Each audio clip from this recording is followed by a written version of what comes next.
மொழி உனக்கு கம்ஃபர்ட் இல்லாத இடத்துல பி சேஃப். ஓகே.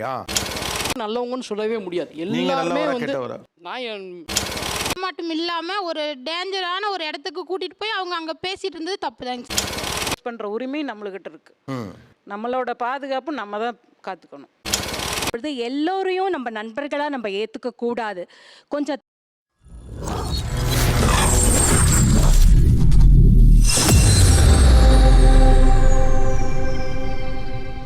உடனே இவங்க காதல் வயப்பட்டு நம்மளுடைய அலைபேசி எண்ணை அவங்களுக்கு கொடுத்துடுறாங்க. பார்த்தீங்கன்னா தனி மனித ஒழுக்கம், முதல்ல தனி மனித ஒழுக்கம் கண்டிப்பா வேணும்னா எந்த நேரத்துக்கு போகக்கூடாது. வாழ்வியல் சார்ந்த கல்வியை ஒவ்வொரு பெண்ணும் கற்றுக்கொள்ள வேண்டும். அது போகிறது தப்பு இல்லை, பட் சேஃப்டி அண்ட் செக்யூர்டாக போகணும். குரூப்பாக போங்க, ஃப்ரெண்ட்ஸாக போங்க. ஐடி வந்து கீழே தள்ளிட்டாங்க. ஆக்சுவலி பாலியல் துன்புறுத்தல் பண்ணி கீழே தள்ளிடுறாங்க. அந்த அக்கா அந்த இடத்துல இருந்திருக்கலாங்கிறீங்களா? பயணத்தை தவிர்த்திருக்கலாம். பயணம் எதுக்கு பண்ணியிருப்பாங்க? பொழுதுபோகல. குமார் சொல்லுங்க, யார் இவரு சொல்றீங்க. அப்பனா பகல்ல வந்துட்டு கிரைம்ஸே நடக்கிறது இல்லையா?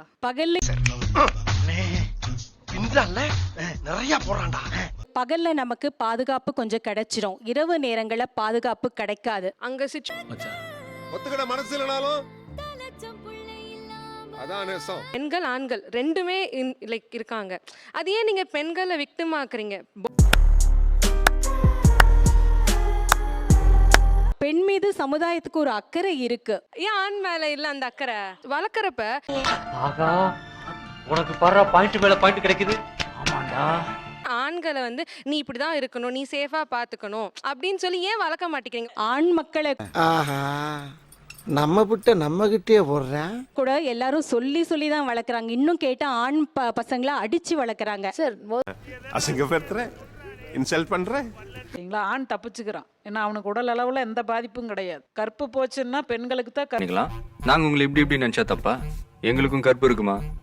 நான் உங்களை அதை விட பாதிப்பு வரும் அப்படிங்கிற ஒரு தாட் அவங்க மைண்டுக்குள்ள வந்துட்டு அதை பண்ண மாட்டாங்க. என்ன எப்ப பார்த்தாலும் அதே நினப்பு. 24 வயசு பையன் என்ன பண்ணான்னு தெரியுமா மேம் உங்களுக்கு? நீங்க அதுக்கு என்ன சொல்வீங்க?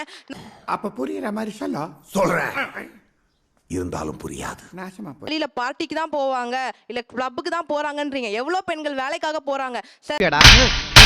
நீ கேட்ட ஒவ்வொரு கேள்வி என்ன செருப்பால் அடிச்ச மாதிரி இருக்குடா. மாதிரி இல்ல, கையில காசு இல்லாத பெண்கள், குடும்பத்தை நடத்துற பெண்கள் வெளில போக தான் சார் செய்வாங்க நைட் டைம்ல. ஆளை பார்த்தா டம்மி பீஸா இருக்க, பயங்கரமான ஆளா இருக்கேடா. நீங்க பாத்தேன்றீங்களே, அந்த இடத்துல என்ன பண்ணனும்னா பெண்களா சேர்ந்தா அந்த அவனை செருப்பு கழட்டி அடி நீங்க எல்லாம் அடிச்சீங்கன்னு மாட்னாடா மானஸ்த. இது அபாண்டமான குற்றச்சாட்டு. நீங்க எல்லாம் முன் வாங்க, நீங்க பாத்தேன்றீங்க, நீங்க எதனா பண்ணிருக்கணும். அப்படியே காலங்கலிகாலம் ஆயி போச்சு, நாங்க சொல்ல இருக்க முடியல. அவங்க ரொம்ப இன்னசென்ட்டா இருக்காங்க, எதுவுமே பண்ண முடியல போது நீங்களும் ஒரு பெண்கள் தானம்மா சார். அவங்க யாருமே கண்டுக்கல. ஏங்க உங்களுக்கு வலிக்குதுன்னா நீங்க தாங்க சொல்லணும். அப்பதாங்க நான் காலேஜ் வாசல்ல இருந்து பேசுறேன் சார். இங்க ஏப்டிசிங் தொல்லை முத்தி போச்சு சார். ஆமா, உங்க ஜாதி ரீதியா இருந்தா தான் ஹெல்ப் பண்ணுவீங்க. ஒரு பொண்ணு வந்து செக்சுவலா அத நான் மீன் பண்ணலங்க. ஐயோ மீண்டும் மீண்டுமா இல்லையா? அங்கேயே போலீஸ் ஸ்டேஷன் இருக்கு. 100 கால் பண்ணிருக்கலாம், அந்த ஸ்பாட்டுக்கு வந்திருப்பாங்க போலீஸ். கேக்குது வெக்கமா இல்ல? அவங்களுக்கு பிடிக்காதானே நீங்க சம்பளம் வந்தீங்க யூஸ்லெஸ் ஃபெலோஸ். சார் கிட்டயாச்சும் ஹெல்ப்னு நான் சீக் பண்ணனா அவன் என்ன வேணா பண்ணலாம். நீங்க எல்லாம் இதை என்ன பாக்குறீங்க?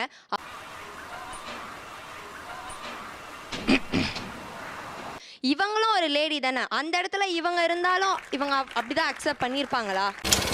நான் என் தற்காப்பு கலையை அங்க காட்டுவேனா, இல்ல 101க்கு நான் கால் பண்ணணும்னு நினைப்பேனா? இல்ல ஒத்துக்கிட மனசு இல்லைனாலும்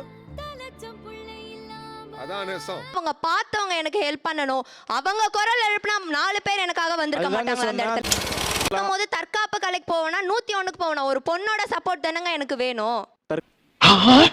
கரெக்டா கட்டுட்டா வந்துட்டு உங்க வாயை பொத்தி கழுத்துல கைய வச்சுட்டு நகை நட்டெல்லாம் கழட்டி கொடுன்னு கேக்குறாங்க. தற்காப்பு கலையா பயன்படுத்துவீங்க அங்க? நீங்க உங்க பொண்ணை ரொம்ப சாதுவா வளர்த்துறீங்க. ஒரு தற்காப்பு கலை தெரிய வேணா, சிட்டி எவ்வளவு கெட்டு போய் கிடக்கு. நீங்க சேஃபா இருக்கணும் எங்களை சொல்றீங்க, ஏன் அந்த சேஃப்டியை நீங்க கொடுக்க மாட்டேங்கிறீங்க? அதான் தைரியமா போக வேண்டியதானே. சும்மா இப்படி பயந்துகிட்டே இருந்தோம்னு வச்சுக்க, வாழ்க்கை உன